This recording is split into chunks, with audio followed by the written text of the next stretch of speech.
بسم الله الرحمن الرحيم.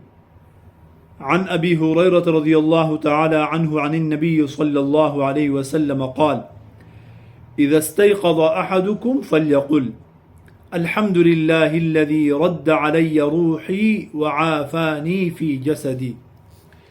ففي هذا الذكر تربية للنفس على الشكر، وتذكير بأن الحياة نعمة متجددة لا تدرك إلا بفضل الله سبحانه وتعالى، فطوبى لمن استقبل صباحه بذكره وحمده سبحانه وتعالى.